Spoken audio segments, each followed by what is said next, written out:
Hello. Hello. Yes. Yes sir. चलिए। चलिए हम लोग यहाँ पे एक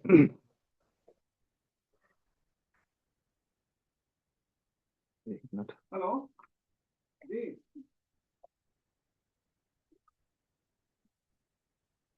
चलिए, कल हम लोगों ने कुछ क्वेश्चंस डिस्कस किए हुए थे। उससे से रिलेटेड कुछ और भी क्वेश्चन हम लोग डिस्कस कर ले और ये देखें कि यहाँ से आने वाले क्वेश्चन का लेवल थोड़ा सा और क्या आ सकता है, सॉल्व कैसे करेंगे, क्या स्ट्रेटजी होनी चाहिए।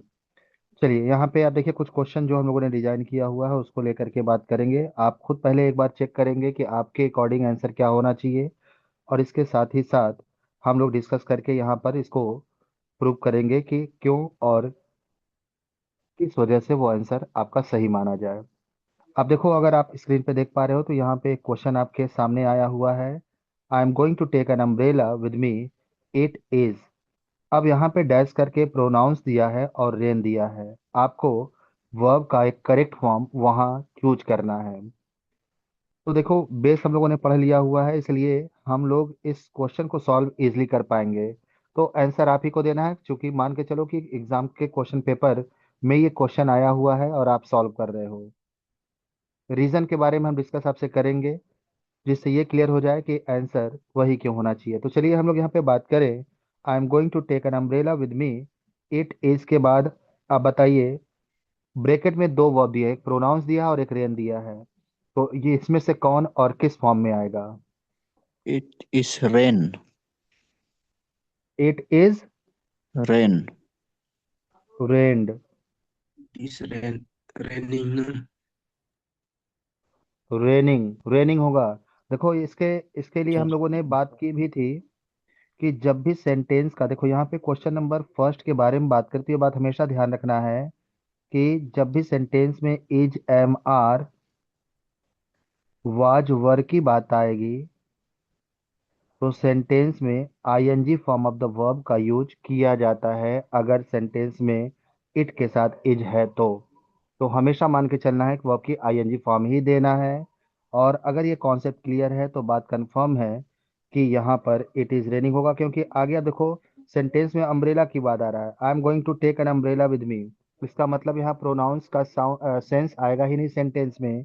यहाँ पे रेन की बात हो रही है और रेन भी आईएनजी फॉर्म में लगेगा, क्योंकि यहाँ सेंटेंस में इट इज दिया हुआ है।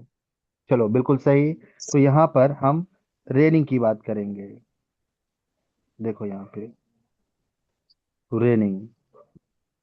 चलो आते हैं सेकंड क्वेश्चन पर। आपके पास नेक्स्ट क्वेश्चन है, why are you so tired did you, और डैश करके लिखा है to bed late last night. अब आपके When pass go. go to eat। बना दे। क्या सब्जी बनाएगा? ये It क्या you बोलते हैं, मटर पनीर। when हाँ। अब अंडा बॉईल when करो। होगा सर। हाँ, हम लोग मटर यहाँ पनीर। समझो, हम लोग यहाँ पर प्रैक्टिस सेट के थ्रू रूल को रिवाइज करते हुए ये देखेंगे ना कि क्वेश्चन हमारे एग्जाम में पूछा कैसे जाएगा। आप देखो यहाँ पे पहली बात समझो, वेंट होगा नहीं, गलत हो जाएगा वेंट। गो होगा सर। गो होगा। रीजन वो बताना चाहो तो?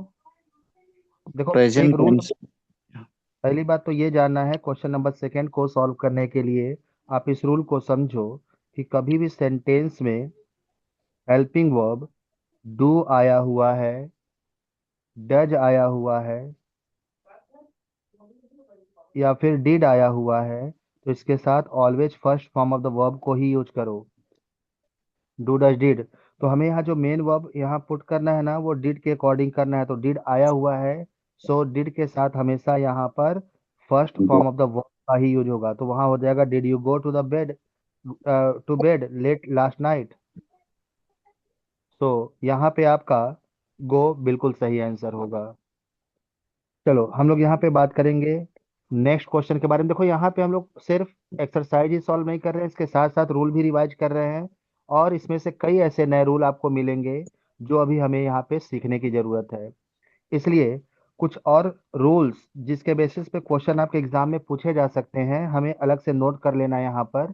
और क्वेश्चन के साथ नोट करेंगे तो ये कंफर्म होगा कि इस रूल को कैसे अप्लाई करें आने वाले क्वेश्चन को सॉल्व करने के लिए। और दूसरी बात यह है कि क्वेश्चन के थ्रू आपको कीवर्ड मिलेगा सेंटेंस में, जिससे आपको ये कंफर्म होगा कि क्वेश्चन का आंसर फाइंड आउट करने के लिए हमें कुछ और नहीं सोचने की जरूरत है, बल्कि सेंटेंस में ही हमें कीवर्ड मिल रहा है। बस उसको फोकस करो, आंसर आपका आपके सामने होगा। जैसे क्वेश्चन नंबर थर्ड को लेकर बात करें, लिखा हुआ है वेयर आर द चॉकलेट्स, और आगे लिखा है have you dash them all. अब देखो यहाँ पर आपके पास ईट और गो लिखा, बिल्कुल सही है। अब देखो हैव आया है तो with have third form of the verb verb is use.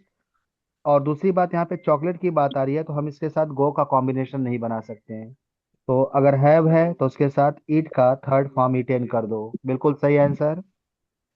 चलो, ये चूंकि हम लोग पढ़े हुए हैं, लेकिन यहाँ पर एक चीज मैं आपको ये बता दूं कि क्वेश्चन नंबर थर्ड को सॉल्व करने के लिए आपको ये समझना पड़ेगा कि कभी भी सेंटेंस में हेल्पिंग वर्ब हैव आ गया, हैज आ गया, हैड के साथ ही साथ वुड हैव।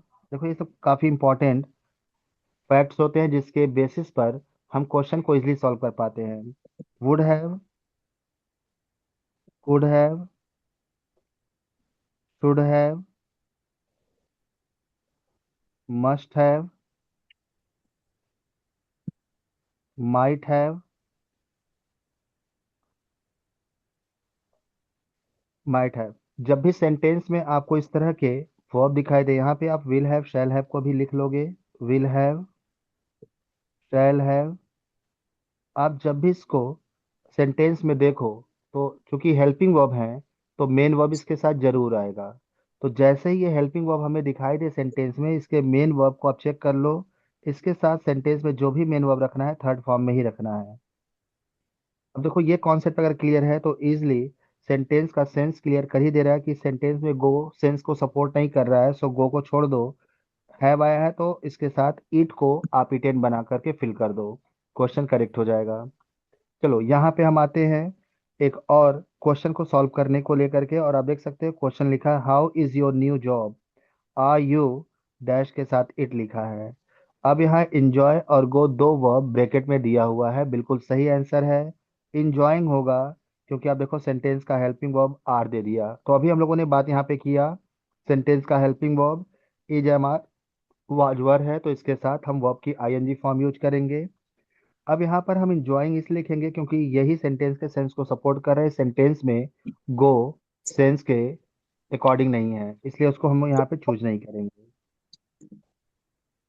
चलो, एक नेक्स्ट क्वेश्चन के बारे में बात करते हैं। आपका अगला क्वेश्चन है माय अंकल्स कार वॉज सर थोड़े बैडली। इस साइड को स्लाइड डाउन कर दीजिए ना। है, अगले साइड वाला रूल्स लिखा हुआ है ना जहाँ पे। हाँ, यहाँ पर जो रूल्स है ये मैंने सर बताया यहाँ पे। इस एम आर यही हाँ, is am are was were के साथ जब भी वर्ब आएगा प्लस तो आप उसे verb ING. I N G. Yes. जबकि आप देखो सेकंड क्वेश्चन को सॉल्व करने के लिए यहाँ पे रूल मैंने दिया, डू डज डिड आया हुआ है तो उसका मेन वर्ब आप फर्स्ट फॉर्म में रखो। और फिर यहाँ पे हेल्पिंग वर्ब मैंने दिया हुआ है, अगर इस तरह का हेल्पिंग वर्ब आ रहा है तो वर्ब का थर्ड फॉर्म रखो आप। चलो, सर हाँ, अगर इतनी बातें क्लियर हो गई तो हम लोग नेक्स्ट क्वेश्चन पे चलते हैं, और हमारा नेक्स्ट क्वेश्चन है माई अंकल्स कार वॉज बैडली, और डैश का लिखा है in the accident but I was okay.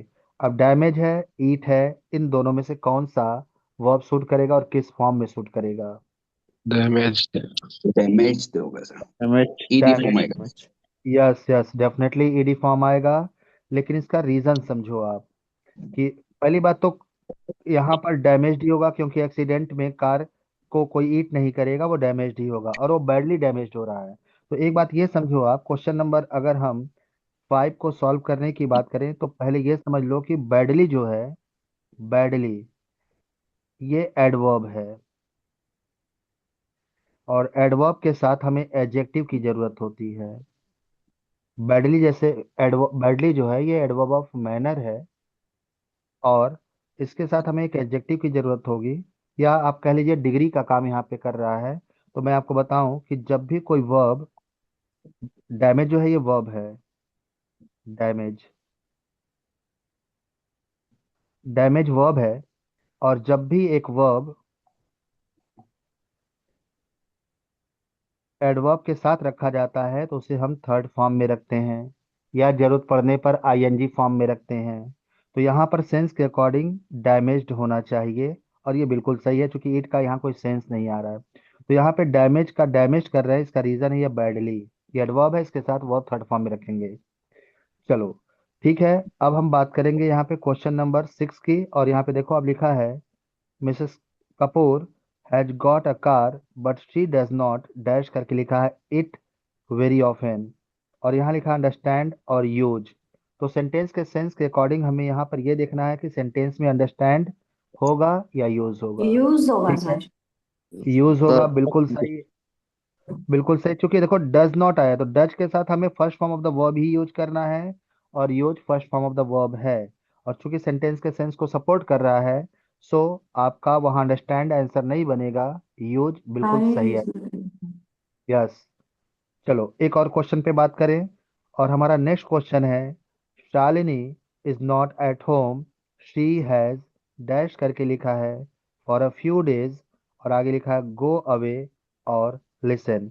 तो देखो सेंटेंस का सेंस कौन सपोर्ट कर रहा है, गो अवे। अब चूंकि हैज गो आया अवे। है, हाँ हाँ, बिल्कुल, हैज आया है तो हम गो अवे वहां नहीं लिखेंगे, गो का थर्ड फॉर्म गॉन लिखेंगे वहां। Gone, yes sir. Yes, Gone. तो यहाँ gone away, gone away. Gone okay. away. Sir इसमें तो क्यों गो अवे लिखा हुआ है? आप इधर भी लिख दीजिए ना गो। हाँ, अभी अभी हम आपको आपके सामने स्लाइड्स रखेंगे, यहाँ पे पूरा आप अच्छी तरह से समझिएगा, सॉल्व करिएगा, कोई दिक्कत नहीं। थोड़ा सा मैं क्वेश्चन सॉल्व करा दूं ताकि आप आराम से समझ पाओ। देखो यहाँ पे तो चीजें हैं ही। अब वो आंसर क्यों बनेगा, इसका लॉजिक हम इसके साइड में लिखते जा रहे हैं, वो भी आप आराम से चेक कर सकते हैं, देख सकते हैं। जी सर। हाँ, तो इस पे हम लोग बात करेंगे। और आप चलो एक नेक्स्ट क्वेश्चन पे बात कर लेते हैं। जैसे क्वेश्चन नंबर 8 की बात करें तो देखो आप लिखा आई डोंट।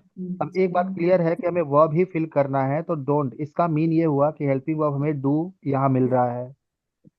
तो जब डू मिल रहा है तो मेन वर्ब का फर्स्ट फॉर्म ही अंडरस्टैंड। हमें फिलर में देना है। हाँ, अभी हम ये स्लाइड यहाँ पे कर देंगे, कोई दिक्कत नहीं। अब देखो क्वेश्चन आया है आई डोंट, और फिर इसके बाद एक डैश यानी फिलर दिया हुआ है, और आगे लिखा है the problem, can you explain it again.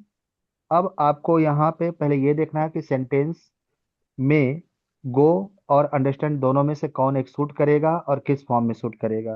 Understand हो। या स्टैंड अंडरस्टैंड, बिल्कुल गो का सेंस नहीं आएगा वहां पर, आप वहां अंडरस्टैंड फिल कर दोगे, बिल्कुल करेक्ट आंसर होगा। Okay, next question. अब देखो नेक्स्ट क्वेश्चन है Nikhil is in his room, और लिखा है he is dash to music. अब आपके पास लिसन और ओपेंड है।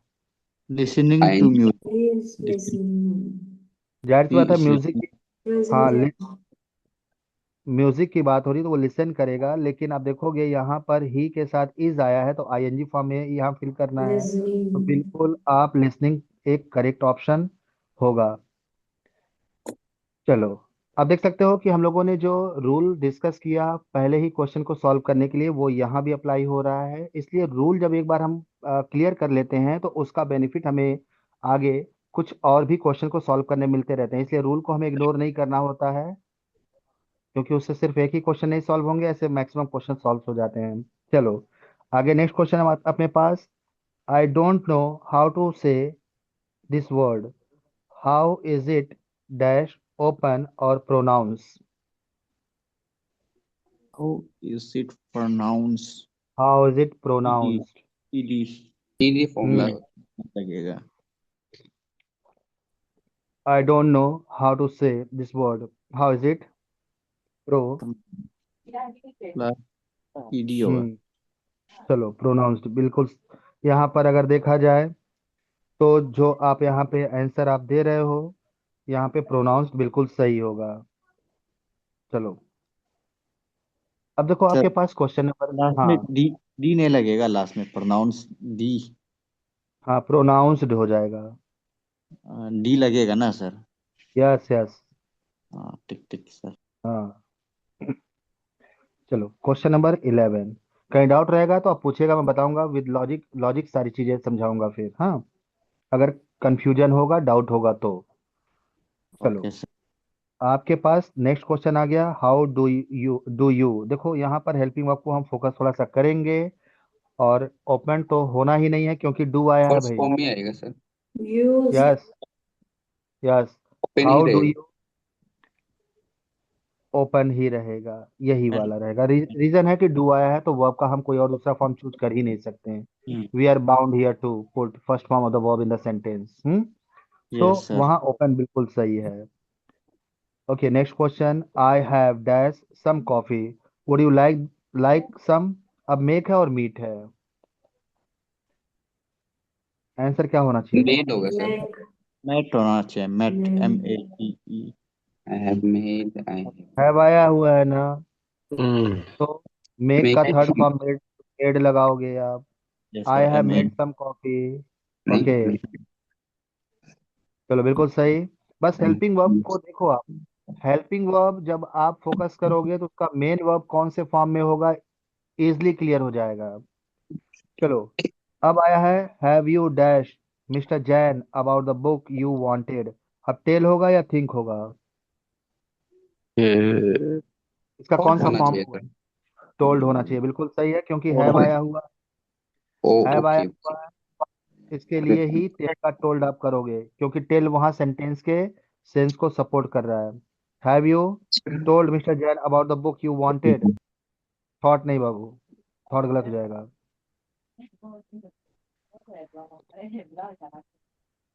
told होगा, ओके, told। चलो आगे हम लोग पहले डिस्कस कर लेते हैं। We we played cricket on Saturday, sorry Sunday, we did not play very well but we. अब यहाँ पे आप देखो, वेकअप और विन दो हैं, इसमें से कौन एक हमें चूज करना Won, चाहिए। we वी won, वन होगा। we अच्छा, won। विन क्यों नहीं होगा, विन क्यों नहीं होगा, वोन क्यों होगा। Because win इसलिए won इसलिए होगा कि क्योंकि ये फर्स्ट है पास्ट ना का सर। बात कर रहा है, लास्ट यस, संडे का बात कर रहा है। Very good, very good. आप देखो जब सेंटेंस पढ़ोगे तो सेंस आपका पास्ट में जा रहा है ना, जब सेंटेंस का सेंस पास्ट में जाएगा तो हमें सेंटेंस में वर्ब का पास्ट फॉर्म डालना है। Past form means second form of the main verb, तो विन का सेकेंड फॉर्म वोन हो जाएगा, आपका बिल्कुल राइट आंसर हो जाएगा। चलो बिल्कुल सही। हमारे पास एक और क्वेश्चन जो एग्जाम में आपसे पूछे जा सकते हैं। चलो यहाँ पर क्वेश्चन आपका है, आई नो नो सोहन ना। But I have never I have never तो met. never met. met। Question 15। Three form होगा सर। मेट हो I have। जाएगा, yes sir. Meet met met, meet का Yes। सेकंड फॉर्म भी met and third form भी met. तो चूंकि यहाँ MET हैव, होगा। हाँ आप देखो हैव आया हुआ है, इसलिए हैव के साथ हमें third form of the verb चाहिए, और थर्ड फॉर्म तब होगा जब मीट का मेट करेंगे, MET। Yes sir। Quite right answer. Yes sir।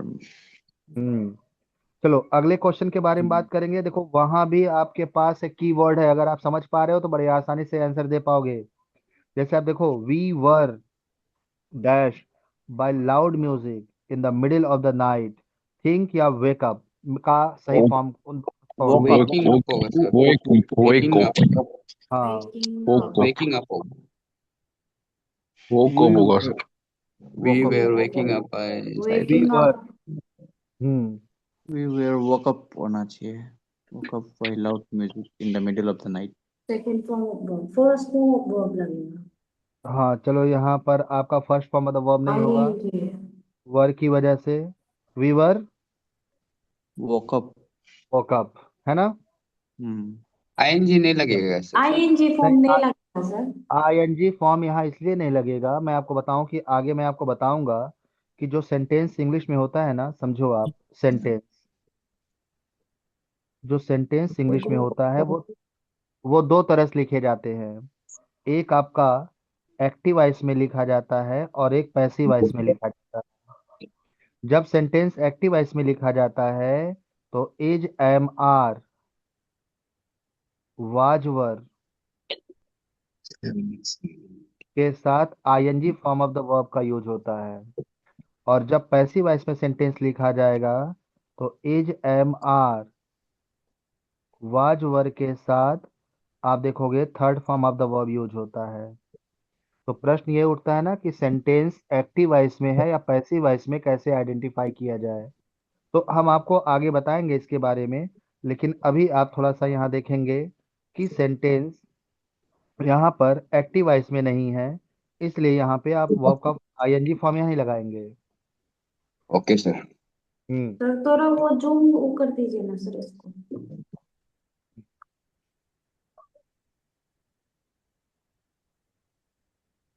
चलो ठीक है। अब इस तरह से हम लोग नेक्स्ट क्वेश्चन के बारे में बात करें तो आप देखोगे हम लोगों ने यहाँ पे क्वेश्चन नंबर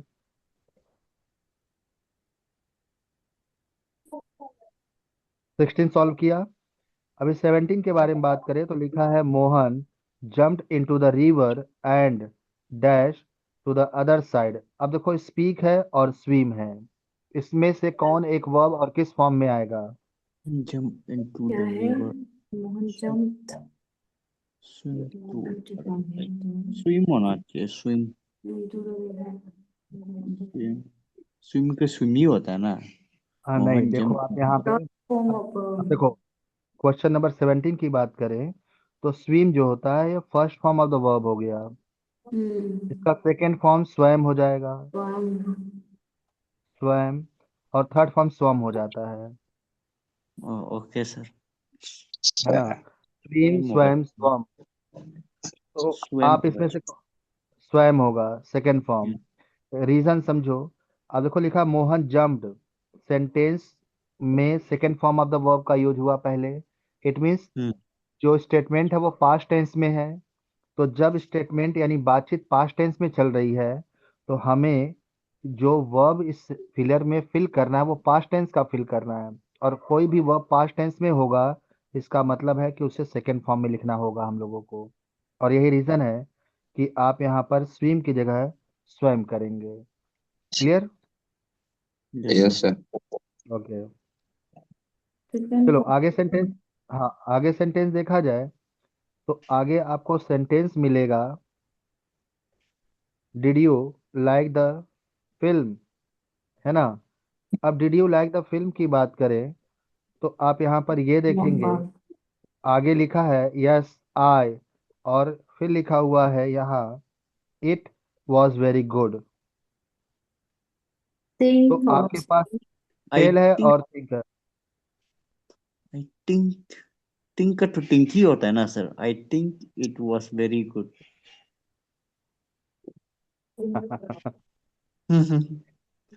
ये थिंक नहीं होता बाबू, थिंक क्या? होता है। Yes, think. और इसका मैं बताऊं आपको, देखो थिंक है, हम्म इसका सेकेंड फॉर्म थॉट होता है, अच्छा अच्छा अच्छा। और थर्ड फॉर्म भी थॉट होता है। Think, thought, thought. I okay. Thought it was, I thought होगा, I thought it was very nice. I second form. I thought, I thought it was very very good. Very. तो चलो बिल्कुल सही है, यहाँ पे थिंक का थॉट कर दोगे बिल्कुल सही आंसर हो जाएगा। चलो many different languages are. Spoken, hmm यहाँ देखो spoken, second form, second speaking. Form इस यहाँ स्पीकिंग थोड़ा सर। मैं बताता हूँ। जैसे सेकंड फॉर्म इसलिए होगा क्योंकि सेंटेंस पास्ट टेंस में जा रहा है। पास्ट टेंस का मतलब ये हुआ कि second form of the main verb. चलो यहाँ पे देखो many different languages are in speaking. India. Spoken. अब स्पीकिंग हुआ सर। स्पोकन। स्पोकन। स्पोकन हो। अब यहाँ पे, हाँ अब यहाँ पे मैं बताऊं कि अब यहाँ पे थोड़ा एक्टिव वॉइस पैसिव वॉइस को बताने का समय आ गया, इसलिए मैं आपको बता दूं ताकि आप ये डिसाइड कर पाओ कि इजेमार वाजवर के साथ हमें ING form of the verb कब रखना है और third form of the verb कब रखना है। चलो बताते हैं, इसको थोड़ा सर सा do ध्यान से समझ। does did का साथ साथ सेकंड फॉर्म ऑफ वर्ब लगेगा ना? जी, do does did का साथ ये क्या बोलते हैं second form of verb first, लगेगा? First form do does did के साथ मेन वर्ब फर्स्ट फॉर्म, है ना? तो यहाँ पे आप देखो लिखा did you like this film, तो यहाँ पे डिड के लिए जो वर्ब आया वो फर्स्ट फॉर्म में तो है ही, हमें आगे फिल करना था वर्ब को ना। तो आगे जब ये पास्ट टेंस में लिखा है तो आगे का जो सेंटेंस है उसका भी सेंटेंस का सेंस पास्ट में ही जा रहा है। तो जब सेंस पास्ट में जाएगा तो हमें वहां पे मेन वर्ब का सेकेंड फॉर्म रखना है, और थिंक का थॉट होता है, इसीलिए वहां थॉट रखा गया है। यहाँ आप थॉट को फिल करेंगे, थॉट।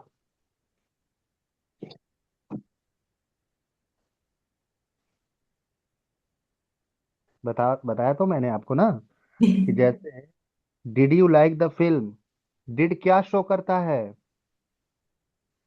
पास्ट टेंस की एक्टिविटी, पास्ट टेंस Past. की, पास्ट। हाँ पास्ट की। तो जब आप देखो ये जो सेंटेंस पास्ट में जा रहा है, इट मीन्स पास्ट की एक्टिविटी की बात कर रहा है, तो आगे जो बातें होंगी वो भी पास्ट में ही होंगी। आप जैसे यहाँ पे क्या करा, did you like the film, यानी क्या आपको ये फिल्म आपको ये फिल्म कैसी लगी, या आपने क्या इस फिल्म को पसंद किया। तो जब किसी ने पूछा होगा उसी समय आपने इसका जवाब दिया होगा। तो जब पूछा भी पास्ट में गया, आंसर भी पास्ट में आपने दिया, तो यहाँ पर आपका पास्ट में जाने का मतलब है कि वर्ब का सेकेंड फॉर्म फिल होगा। चलो, यहाँ पे पहले आप ये समझो कि इजेएमआर वाजवर के साथ आप वर्ब की आईएनजी फॉर्म कब यूज करते हैं और थर्ड फॉर्म कब यूज करते हैं। तो मैंने बताया कि जब सेंटेंस एक्टिव वॉइस में होगा तो इजेएमआर के साथ वाजवर के साथ आप वर्ब की आईएनजी फॉर्म यूज करेंगे, और जब सेंटेंस पैसिव वॉइस होगा तो उसके साथ आप थर्ड फॉर्म यूज करोगे। तो पहले हमें ये समझने का जरूरत है कि हमें पता कैसे चलेगा कि जो सेंटेंस हमारे पास आया हुआ है वो एक्टिव वॉइस में है या पैसिव वॉइस में है। समझो इस बात को, मैं इस बेस को समझा दूं ताकि ये सब चीजें आपको इजी लगें। समझो, क्वेश्चन नंबर 19 को सॉल्व करने के लिए आपको इस बात की इंफॉर्मेशन होनी चाहिए। और मैं आपको बताऊं यहाँ पर कि सेंटेंस कुछ ऐसा रहेगा। देखो, कभी भी हम लोग सेंटेंस जब क्रिएट करते हैं इंग्लिश में, तो फर्स्ट ऑफ ऑल सब्जेक्ट को ही हम लोग लिखते हैं, सब्जेक्ट। मैं आपको बताऊं कि कॉम्पिटेटिव वे में सब्जेक्ट को हम डूअर ऑफ द एक्शन भी कहते हैं, इसलिए मैं इसका दूसरा नाम भी मेंशन कर दूं, डूअर ऑफ द एक्शन, यानी वर्ब। और सब्जेक्ट के बाद हम एक्शन वर्ड लिखते हैं, इट मीन्स वर्ब लिखते हैं, और वर्ब के बाद वर्ब के लिए जो नाउन या प्रोनाउन आता है हम उसे लिखते हैं, जिसको हम ऑब्जेक्ट कहते हैं। तो पैसिव वॉइस को समझने के लिए, एक्टिव वॉइस को समझने के लिए ऑब्जेक्ट की कोई जरूरत नहीं है, इसलिए उसको साइड में करके हम लोग थोड़ा एक्टिव वॉइस पैसिव वॉइस को समझते हैं। देखो, कभी भी कोई सेंटेंस, ध्यान से समझिएगा क्योंकि ये बार बार मिस कर जाता है। कभी भी कोई सेंटेंस एक्टिव वॉइस में है या पैसिव वॉइस में है को आइडेंटिफाई करना हो, तो उस सेंटेंस के पहले वर्ब को देखो। वर्ब मीन्स एक्शन वर्ड, एक ऐसा शब्द जिससे किसी कार्य का करना या होना पाया जाएगा। अब ये एक्शन वर्ड है, अगर एक्शन को करने वाला, देखो अगर कोई काम हो रहा है तो काम को करने वाला भी होगा। अगर कोई एक्शन वर्ड सेंटेंस में दिया है तो आप ये देखो कि क्या उस एक्शन का डूअर उस एक्शन के पहले आया हुआ है। यदि एक्शन का डूअर एक्शन के पहले आया है, इट मीन्स अगर हम ये कहें कि डूअर ऑफ द वर्ब अगर सेंटेंस में वर्ब के पहले आया हुआ है, तो वो सेंटेंस आपका एक्टिव वॉइस सेंटेंस होता है। एक्टिव वॉइस, जैसे अगर मैं यहाँ एक सेंटेंस लूं, many boys are running in the field,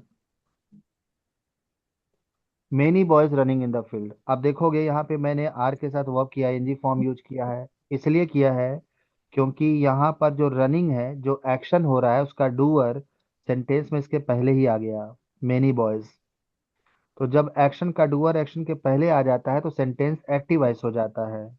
और जब सेंटेंस एक्टिव वॉइस हो जाएगा तो जो is am are was were होगा, इसके साथ वर्ब की आईएनजी फॉर्म यूज करना है। लेकिन सेंटेंस अगर पैसिव वॉइस है, देखो कैसे पहचानेंगे पैसिव वॉइस। तो अगर वर्ब का, यानी एक्शन का डूअर, या कह लीजिए वर्ब का डूअर, यानी डूअर ऑफ द वर्ब, यदि doer of the verb verb के पहले सेंटेंस में नहीं दिखा, तो ये सेंटेंस आपका पैसिव वॉइस हो जाता है। समझो भाई, पैसिव वॉइस हो जाएगा। यदि सेंटेंस में doer of the verb, verb के पहले नहीं आया हुआ है, तो हम उस वर्ब को, मतलब उस सेंटेंस को पैसिव वॉइस सेंटेंस कहते हैं। जैसे मैं यहाँ पर एक एग्जांपल दूं, आप यहाँ पे देख ही रहे हो, दिया भी हुआ है, मेनी डिफरेंट लैंग्वेजेस। यहाँ एग्जांपल से समझते हैं। यहाँ पर अगर मैं लिखूं many different languages are spoken, अब देखो यहाँ पे वर्ब का थर्ड फॉर्म मैंने लिख दिया स्पोकन, तो यहाँ पर एक्शन वर्ड हमारा है स्पोकन। अब आप ये समझ पा रहे होगे कि स्पोकन का जो डूअर है वो स्पोकन के पहले सेंटेंस में नहीं आया है, क्योंकि स्पोकन का काम ना तो आर कर सकता है, ना तो मेनी डिफरेंट लैंग्वेजेस कर सकता है, ये कोई पर्सन ही करेगा। तो पर्सन सेंटेंस में एक्शन वर्ड के पहले है ही नहीं। तो जब सेंटेंस में एक्शन वर्ड के पहले एक्शन का डूअर नहीं होता, तो वो सेंटेंस आपका पैसिव वॉइस सेंटेंस हो जाता है। और जैसे ही ये क्लियर हो जाए कि सेंटेंस पैसिव वॉइस हो गया, आप वहां पर is am are was were के साथ अब ING form of the verb use नहीं करोगे, third form of the verb use करोगे। और यही रीजन है कि यहाँ जो सेंटेंस आप देख रहे हो मेनी डिफरेंट लैंग्वेजेज आर, तो इसको पढ़ने के बाद ये क्लियर हो जाएगा कि यहाँ आर के साथ हमें पैसिव वॉइस सेंटेंस में third form of the main verb use करना है, इसलिए वही स्पोकन करना है, स्पीकिंग करना गलत होगा। Any doubt? No sir. तो देखो यहाँ पर एक बात कर, आप क्लियर करना पड़ेगा आपको, क्योंकि ये बड़ा टफ कॉन्सेप्ट होता है। कभी कभी होता क्या है कि डायरेक्टली हम लोग ये पढ़ लेते हैं कि is am are was were के साथ तो हमें आईएनजी फॉर्म ही लगाना है, ठीक है, लेकिन वो आपका एक्टिव वॉइस सेंटेंस में ऐसा होता है। लेकिन अगर आप पैसिव वॉइस सेंटेंस को आइडेंटिफाई करना नहीं सीख पाए, तो सेंटेंस में आपको is am are was were के साथ थर्ड फॉर्म भी यूज करना पड़ता है, तब जब सेंटेंस पैसिव वॉइस में आता है।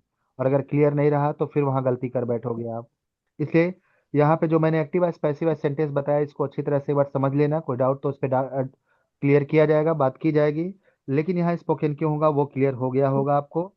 चलो हमारे पास, अच्छा सबसे अच्छी बात यहाँ पर यह है कि देखो आपको रूल भी मिल रहा है और रूल के बेसिस पे क्वेश्चन भी मिल रहा है, और इजिली ऐसे क्वेश्चन अगर आ रहे हैं तो हम सॉल्व कर पाएंगे अगर हमारे पास ये रूल है। तो रिवीजन थोड़ा सा क्वेश्चन के साथ करना पड़ेगा। चलो यहाँ पर हम लोग थोड़ा और आगे बढ़ते हैं, और आप देखोगे कि क्वेश्चन नंबर 20 में आ गए। और क्वेश्चन नंबर 20 में लिखा है आर हॉलीडे डैश, हाँ, a lot of money because we stayed in an expensive hotel. तो आपके पास कॉस्ट है और ड्राइव है, जाहिर सी बात है, अगर होटल में एक्सपेंसिव होटल में रुक रहे हो आप, तो कॉस्ट ही उसका लगेगा। तो यस सर। कॉस्ट यहाँ पर आंसर बनेगा। एक बात हमेशा ध्यान रखना है कि कॉस्ट का फर्स्ट फॉर्म भी कॉस्ट ही है, इसका यस। सेकंड फॉर्म भी कॉस्ट होता है, थर्ड फॉर्म भी कॉस्ट होता है। तीनों यस सर। फॉर्म सेम होते हैं, कॉस्टेड नहीं करते हैं। क्लियर? तो यहाँ पर आप कॉस्ट ही फील करोगे, cost not costed. Yes sir, cost. चलो, कॉस्ट का तीनों फॉर्म सेम होता है, इसमें डी नहीं लगाते। चलो नेक्स्ट है, have you ever a very fast car, drive है और फ्लाई है। अब यहाँ पे यू। देखो हाँ, अब यहाँ थोड़ा ध्यान देने की जरूरत है। यहाँ पर हैव आ चुका ना, हेल्पिंग सर वर्ब, तो इसका वर्ब हम जब भी लिखेंगे थर्ड फॉर्म में लिखेंगे। हाँ, तो यहाँ ध्यान देना है कि ड्राइव जो होगा, बिल्कुल सही आपने बताया, ड्राइव फर्स्ट फॉर्म है, ड्रोव सेकंड फॉर्म है, और drive in third form drive. हो गया। तो हमें थर्ड फॉर्म चाहिए, तो ड्राइव इन वहां पे फिल करोगे आप। सर हम्म। सर ये एस फॉर्म, कॉस्ट का एस वाला फॉर्म कब यूज करेगा सर? हाँ, एस वाला फॉर्म तब यूज करते हैं जब सेंटेंस प्रेजेंट इंडेफिनिट टेंस में लिखा जाता है, प्रेजेंट इंडेफिनिट टेंस। टेंस में ना, ओके। हाँ, जब सेंटेंस प्रेजेंट इंडेफिनिट टेंस में होगा और उस सेंटेंस का सब्जेक्ट अफर्मेटिव में, सेंटेंस का सब्जेक्ट जब सिंगुलर होगा, तो आप उसके साथ वर्ब का एस फॉर्म यूज करोगे। Like okay. The sun rises in the east. तो द सन, हाँ सब्जेक्ट सिंगुलर हो गया, तो आप वहां पे राइजेस करोगे। Okay sir. हम्म। और बाकी कहीं वर्ब का एस या एस फॉर्म यूज नहीं होता, सिर्फ यही प्रेजेंट इंडेफिनिट इन अफर्मेटिव सेंटेंस। चलो यहाँ पर हम लोग देखेंगे कि ड्राइव इन हो गया, और आगे हम देखें तो हमारे पास एक और क्वेश्चन है, all the tickets for the show were. अब यहाँ पर है वेरी क्विकली, मेक है, सेल है। नहीं देखो, अभी मैंने वही बताया, इस लगता है आपने ध्यान नहीं इस कॉन्सेप्ट पे दिया। द टिकट्स ये फॉर द सेंटेंस, सेलिंग होना चाहिए, selling. All the tickets for the show were sold हो जाएगा, sold. Sold three form. Sentence, all very sentence quick. Passive voice में है। Yes yes sir. Passive, sir. Yes, क्योंकि action का doer पहले आया ही नहीं है कहीं पर। सोल्ड कौन कर रहा है टिकट को? ये है ही नहीं इस सोल्ड के पहले, तो सेंटेंस पैसिव वॉइस हो गया, आप सोल्ड करोगे। चलो नेक्स्ट आपका है, बर्ड के साथ डैश है, इन through the open window while we were having our dinner। भाई और फ्लाई का क्या होगा? फ्लाई का, फ्लाई का सर। समझो, फ्लाई का क्या फ्लाई, था सर? हाँ, फ्लाई जो होगा ये फर्स्ट फॉर्म है, फ्लू सेकेंड फॉर्म होता है, फ्लोन थर्ड फॉर्म होता है। फ्लोन होगा, fly, flew, due flown. Flown होगा। A word third flown form है। प्रो। नहीं, सेकंड आप फॉर्म समझो, आएगा सर। हाँ थर्ड फॉर्म तो कभी हो ही नहीं सकता विदाउट हेल्पिंग वर्ब। अगर सेंटेंस में हेल्पिंग वर्ब है नहीं तो थर्ड फॉर्म आप कभी सब्जेक्ट के साथ डायरेक्ट यूज नहीं कर सकते। तो सब्जेक्ट के साथ हेल्पिंग वर्ब है ही नहीं तो फ्लोन तो होगा ही नहीं। आपका क्या हो जाएगा सेकेंड फॉर्म इसका, क्योंकि फ्लू। आगे जो यू। स्टेटमेंट लिखा है वो पास्ट टेंस में है, तो ये भी स्टेटमेंट पास्ट टेंस में जाएगा, और पास्ट में जाने का मतलब फ्लाई का second form flew. Flew. A bird flew in through the open window while we were having our dinner। चलो, तो इस तरह से आप देख सकते हो कि यहाँ पे कुछ क्वेश्चन सॉल्व हो गए। अब हम लोग यहाँ पर थोड़ा आगे चलेंगे और देखेंगे एक सुटेबल प्रेपोजिशन को लेकर के क्वेश्चन बना हुआ है।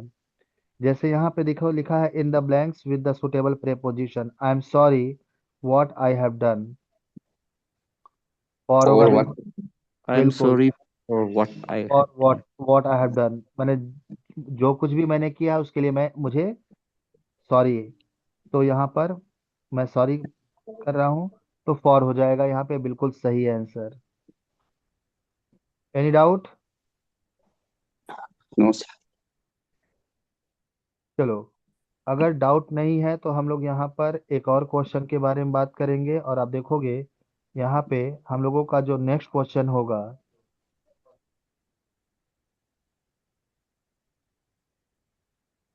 यहाँ फिर यहाँ पे दे दिया हुआ है, fill in the blanks with suitable preposition. तो खैर इसको कोई मतलब नहीं है, खाली हमें देखना है क्वेश्चन क्या है। ओ गॉड कीप मी, और फिर डैश करके सिन लिखा है। तो अब अबे यहाँ पर अवे फ्रॉम सीन होगा सर। अवे फ्रॉम सीन होना चाहिए। Away, from scene. हाँ बिल्कुल। देखो यहाँ पर चूंकि सिन से सेपरेशन की बात आ रही है, तो जब किसी चीज से सेपरेशन की बात आती है तो फ्रॉम आता है, या फिर ओ डबल एफ आता है। तो यहाँ पे ओ डबल एफ लिखो तो भी सही है, फ्रॉम लिखो तो भी सही है। दोनों में से कोई भी फिल कर सकते हो सेपरेशन के सेंस में, क्योंकि यहाँ पर आ रहा है ना, ओ गॉड, ओ गॉड। नहीं सोचता है। अच्छा ठीक है, ठीक है। हाँ कल सैटरडे है। तो आप देख सकते हो यहाँ पे फ्रॉम हो गया। Any doubt? No sir. अच्छा, फ्रॉम क्या शो करता है? फ्रॉम क्या शो करता है? Keep me from sin। Separation, separation. हाँ, जब भी एक नाउन या प्रोनाउन से किसी का सेपरेशन बने तो उस नाउन या प्रोनाउन के साथ फ्रॉम लगाते हैं, और यहाँ वही सेंस है। अब नेक्स्ट है आई बॉट, है ना, और फिर लिखा डैश करके 15 rupees.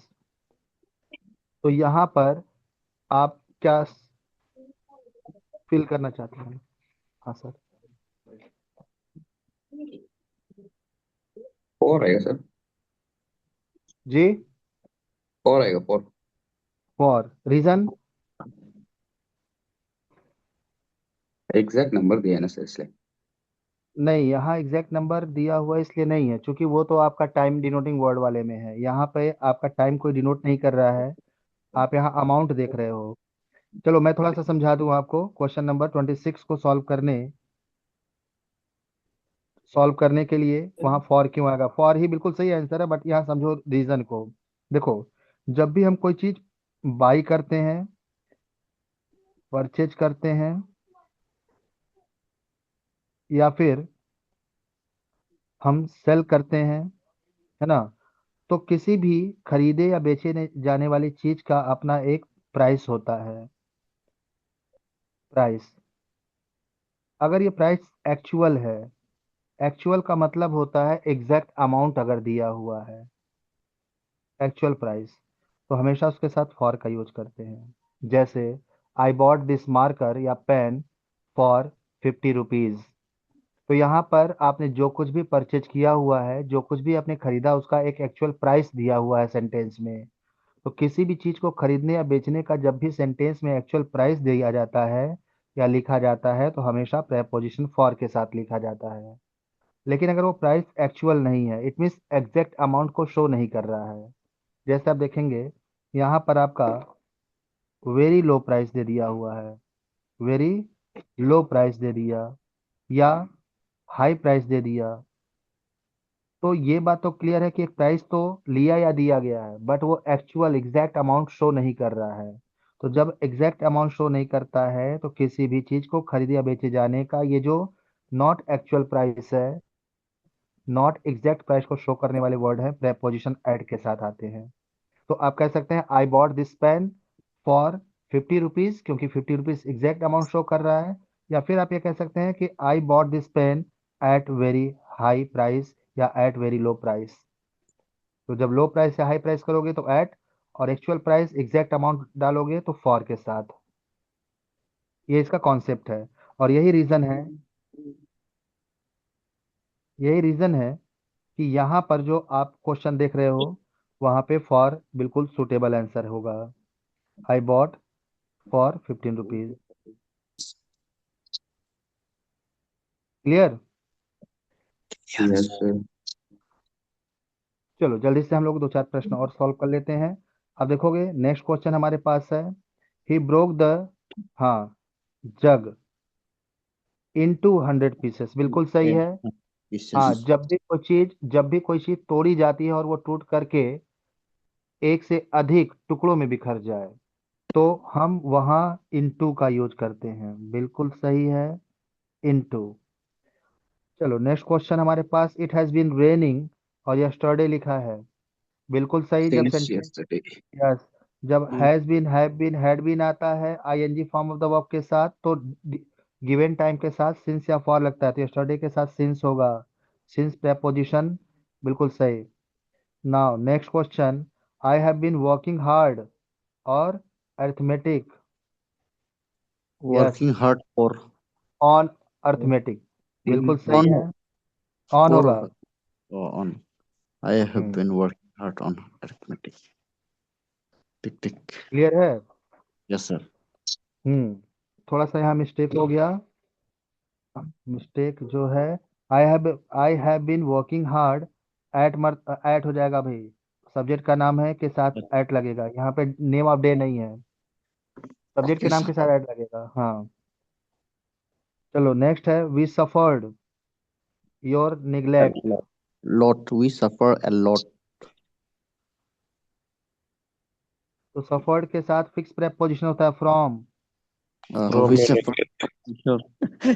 We suffered from our your neglect. Clear. Suffered एक ऐसा वर्ड है जिसके साथ ग्रामर ने प्रेपोजिशन फिक्स कर रखा है फ्रॉम को। We are suffering from fever, from malaria, cough. तो Yes, उसी sir. तरह से सफर्ड के साथ फ्रॉम लगाओगे। चलो अब आपके पास एक और क्वेश्चन है, द एक्सरसाइज वॉज रिटेन मी, और डैश करके अ बॉल पेन लिखा है। बताएं, पैसिव वॉइस में है सेंटेंस ये। Return By to me. me. Return to me. हाँ, Return to नहीं, me from Done ball for समझो। pen. me. Ball pen. अच्छा, चलिए For समझो, me. इसको समझो आप। देखो, पहली बात तो ये समझना है कि यहाँ पर सेंटेंस पैसिव वॉइस में है, इतना क्लियर कर पा रहे हो आप? क्योंकि Yes, Yes, sir. एक्शन का डूअर एक्शन के पहले नहीं आया है। Hmm. तो देखो, ये पैसिव वॉइस है, समझो। जब आप सेंटेंस पढ़ोगे तो ये बात क्लियर हो जाएगा कि एक्शन का डूअर यहाँ मी बन रहा Yes, sir. है ना?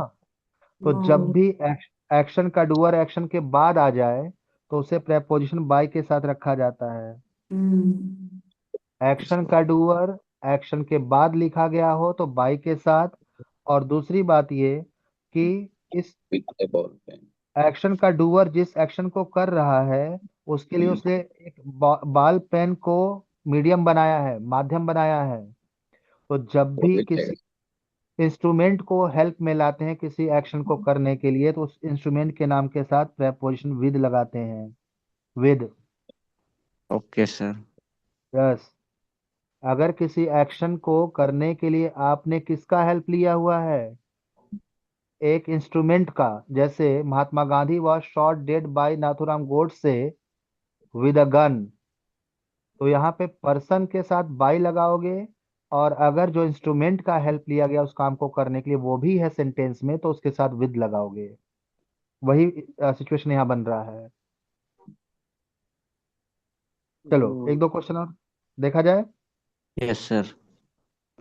Not a आपके question. पास, हाँ आपके पास जो नेक्स्ट क्वेश्चन है, will you walk my parlour set the spider dash the fly. आपके अकॉर्डिंग आंसर क्या होना चाहिए, इसके बारे में Will, बात करें। will you walk नहीं, to my parlor? Will you walk यहाँ to पे, my further? हाँ, will you will you walk walk by my Right. parlor? Set the Oh. Spider. Said the spider to the fly. Said the spider हाँ, to the. हाँ यहाँ to the fly हो जाएगा, but यहाँ पे एक filler और भी है। By बाई my नहीं parlor. होता, बाई में See? पार्लर नहीं होता। देखो बाई जो होता है, समझो, बाई का काम होता है एक्शन के डूअर के पहले आना, जब डूअर जो है एक्शन के बाद में लिखा जाए। दूसरी बात, बाई जो होता है वो नियर का सेंस देता है। जैसे आई सैट बाई यू, इसका मतलब है कि मैं आपके बगल में बैठ गया। तो बिसाइड के सेंस में भी बाई आता है, लेकिन यहाँ ऐसा कोई सेंस नहीं है। मैं आपको बताऊं, सेंटेंस ये कहना चाह रहा है विल यू वॉक, यहाँ हो Work, जाएगा इन work, into my work parlour. Into, in. Walk into To my my parlour. हाँ, रीजन ये है कि यहाँ पर ये कह रहा है कि will you walk into my parlour, क्या तुम मेरे पार्लर में आओगे, स्पाइडर ने फ्लाई से कहा। तो जब देखो, इनटू लगता कहाँ है जब हम बात करते हैं एरिया की। जब भी कोई एक एक्शन, है ना, दिए हुए एरिया के बाहर शुरू करके बाहर से दिए हुए एरिया के अंदर होता हुआ प्रवेश कर जाए, एंटर कर जाए, तो उस कंडीशन में इनटू आता है। जैसे होता है ना, she came into my class, इसका मतलब ये है कि क्लास में आने से पहले वो क्लास के बाहर थी।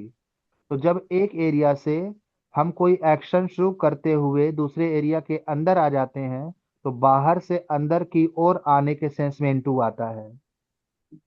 और वही चीज यहाँ पे है, क्योंकि पार्लर जब वॉक करेगी पार्लर में तो इसका मतलब है कि वो पार्लर के बाहर से वॉक करते हुए पार्लर के अंदर जाएगी। और जब एरिया या माध्यम बदलता है तो इनटू लगता है एरिया के नाम के साथ, और इनटू इसलिए वहां आंसर होगा। Okay, sir. चलो, इट्स 10 o'clock और माई वॉच लिखा है। क्या प्रेपोजिशन होगा? No, okay. It is 10 o'clock. नहीं, अब देखो यहाँ पे बाई होगा। Oh, bye. हाँ, it's 10 o'clock by my watch, इसका मतलब होता है मेरे घड़ी में 4 बजा, 10 यानी 10 बजा है। रीजन मैं बता दूं। हाँ, समझो, रीजन समझो आप। इसलिए चलो तो ठीक है। दिक्कत होती है। नहीं, लग रहा यही है तो सर सीखना, इंग्लिश ही मालूम नहीं है सर। नहीं तो सीखना है ना हमें। जब हम Yes. लोग देखो, होता क्या है कि जब हम लोग अपने सीखने के प्रोसेस को इस सोच पर बंद कर देते हैं कि हमें आता है ना, तो फिर वहां पर हम कंफ्यूज ऐसे ही रहते हैं। It's 10 o'clock by my watch. By my hmm. watch. Find my हाँ, watch. और जब थोड़े सीखने के लिए हम कंफ्यूजिंग है रे थोड़ा। जब हम सीखने के लेक्चर सुनते हैं ना तो हमें लगता है नहीं, हमें अभी और सीखना है। समझो यहाँ पे, अब देखो यहाँ पे मैंने मैंने बताया, अब आपने तुक्का मारा ठीक है, लेकिन हम आपको लॉजिक बता रहे हैं इसको। हाँ, लॉजिक समझो तो चलो लॉजिक क्या होता है ना कि घड़ी में समय बताने के लिए हमेशा वॉच के पहले बाई लगाया जाता है। It's 10 o'clock by my watch, it's 4 o'clock by my watch, what is the time by your watch. तो यहाँ पर क्या होता है कि जब भी घड़ी में टाइम बताना होता है तो वॉच के साथ बाई लगाया जाता है। वहाँ इन, इनटू, विद ये सब प्रेपोजिशन नहीं रखे जाते, गलत हो जाते हैं। Okay sir. तो ओके अब ओके। अब तो तुक्का नहीं लगाओगे ना आप। नहीं लगा सर। हाँ, अब यहाँ तुक्का नहीं लगाना है, अब यहाँ पे बिल्कुल एग्जैक्ट लॉजिक के साथ लॉजिक चलने की। लगाना है। हाँ, लॉजिक रहेगा तो गलत नहीं होगा। चलो, और एक क्वेश्चन और सॉल्व कर लीजिए, एक आध दो क्वेश्चन बचा हुआ है, सॉल्व करके फिर हम लोग यस तब आगे हम लोग बात करेंगे। आप देखो, यहाँ लिखा है there is nothing new.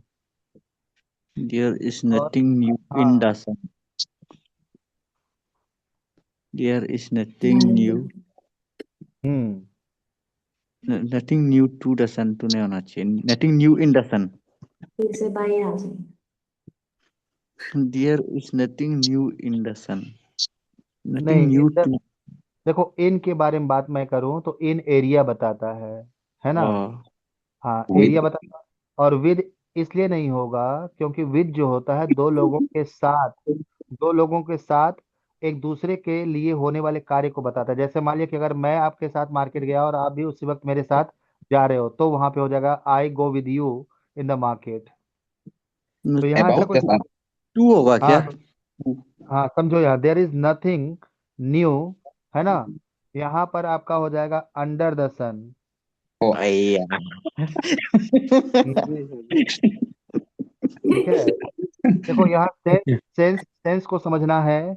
There is nothing new under the sun. तो यहाँ पर जो आपका सेंस है वो थोड़ा सा कंसीडर करना था, देयर है ना। इज हाँ, अंडर अंडर सन का मतलब हो गया ना, जैसे जब हम कोई चीज कवर करते हुए हम उसके बारे में बात करते हैं। ठीक है, ये तो पूरा चलो। मजाक हो गया ना सर। हाँ हाँ, बिल्कुल, कुछ ऐसी चीजें आ जाती हैं कि हमें सीखना पड़ता है ना। तो यस क्योंकि भाई क्वेश्चन है तो आपके सामने आ सकता है, आप पूरे क्वेश्चन जानते हुए भी अगर इस तरह के एक दो में मिस्टेक कर रहे हो सकता है यही आ जाए आपके सामने। तो यस जो सर। सीखा है वो काम नहीं आ पाएगा, इसीलिए हम इस पर भी फोकस करते हैं। और चलो, एक दो क्वेश्चन और है, जल्दी से डिस्कस कर लेते हैं। और हमारे पास अगला क्वेश्चन है, don't cry dash spilt milk. Four. वैसे स्पिल्ट मिल्क होना नॉट चाहिए, क्राई यहाँ पे फॉर, एस, यहाँ पे मुझे लगता है कि ये मिस हो गया है। Spilt milk. Do not cry into, do not cry for, for over होना चाहिए, do not cry, over spilled milk. Do not चलो, क्राई फॉर। मत रो स्पिल्ट मिल्क के लिए, ऐसे बोल रहे का हाँ स्पिल्ट, हाँ समझो, स्पिल्ट मिल्क का मतलब होता है जो दूध फट चुका है। बिल्कुल सही, ओवर। ओवर सर तरती का, सर तरती का सर ऑपोजिट इसे होगा क्या सर? है। There is nothing new sir, 34 number का ऑपोजिट किसे होगा sir sentence? There is nothing new बाहर द सन। थोड़ा सा आवाज आपके, साउंड आपका मुझ तक क्लियर नहीं आ पा रहा है। सर अंदर का जगह बीनीथ द सन भी तो हो सकता है ना सर। नहीं नहीं, बीनीथ और अंडर में डिफरेंस है ना सर। जैसे क्या होता है, मैं आपको बताऊं, बीनीथ जो होता है, बीनीथ, ये जो वर्ड है ये पोएट्री में यूज किया जाता है। पोएट्री समझते हैं आप। Yes sir, yes sir. हाँ, पोएट्री में यूज किया जाता है बीनीथ। और अंडर प्रोज की भाषा में यूज करने वाला वर्ड है। तो सर, अंडर यहाँ पे सही है, हाँ। सर आप एक बार ये प्रीपोजिशन को ये क्लियर से एक बार आप एक बार बता दीजिए ना सर। ये सर ओवर कैसे हो गया सर? हाँ हाँ हाँ, देखो अभी कुछ चीजें बची हुई हैं जो जानना आपको ये है, समझो। मैं आपको बताऊं ओवर हो जाने का रीजन, मैं आपको और बताऊं। जब हम लोग प्रेपोजिशन की बात करते हैं तो आप सिर्फ सिंपली प्रीपोजिशन भी पढ़े हुए हैं। जी सर। प्रीपोजिशन प्रीपोजिशन जब आप पूरा पढ़ेंगे, जैसे प्रीपोजिशन को पूरा पढ़ने का मतलब है कि हमारे पास एक आता है फ्रेज, है ना, फ्रेजियल प्रीपोजिशन। और एक आता है फ्रेजल वर्ब आता है, फ्रेजल वर्ब। तो क्या होता है कि जब वर्ब और प्रीपोजिशन दोनों एक साथ मिल करके, समझिएगा, वर्ब और प्रीपोजिशन दोनों एक साथ मिल करके एक नया मीनिंग देते हैं, है ना, तो वो फ्रेजल वर्ब होता है। तो वहां पर क्या होता है कि प्रीपोजिशन का जो मीनिंग हम लोग जानते हैं उस वे में वो यूज नहीं होता। जैसे मैं आपको बताऊं कि हम सभी जानते हैं कि लुक मीन्स होता है देखना, और फॉर का मीन होता है के लिए। लेकिन जब ये दोनों एक साथ आ जाते हैं तो लुक फॉर का एक मीनिंग निकलता है टू डिस्कवर या टू सर्च, तलाश करना, किसी चीज की खोज करना। तो खोज हम्म करने का सेंस में आप फॉर लगाते हैं लुक के साथ। जैसे I am looking for a job, तो अब इसका हम्म मतलब यहाँ पर कि मैं जॉब की तलाश कर रहा हूँ। तो जब आप फ्रेजल वर्ब पढ़ेंगे तो आपको ये पता चल जाएगा कि वहाँ के लिए का मीनिंग आए ना आए, हमें वहाँ सर्च करने के सेंस में लुक के साथ फॉर देना पड़ेगा, हम्म है ना। तो हम्म प्रेपोजिशन एक ब्रॉड एरिया को कवर करता है।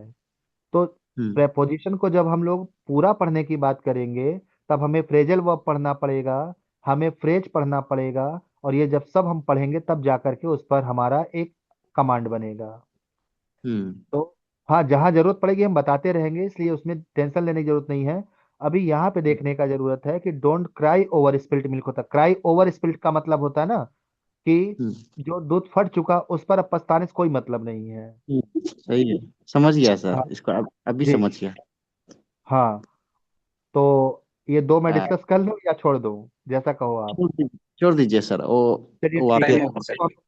हाँ, वो हम लोग नेक्स्ट टाइम पे डिस्कस कर लेंगे, ठीक है। टाइम भी हो गया है। सर तो चलो ठीक है। और हम्म, उम्मीद है कि आपको समझ में आएगा। कहीं डाउट रहेगा तो हम लोग डिस्कस करेंगे, आप अपने डाउट्स को रखिएगा, मैं उसको सॉल्व करने की पूरी कोशिश करूंगा। और कल मिला जाएगा, तब तक के लिए आपको good night. Night. Thank you sir, good night. Good night.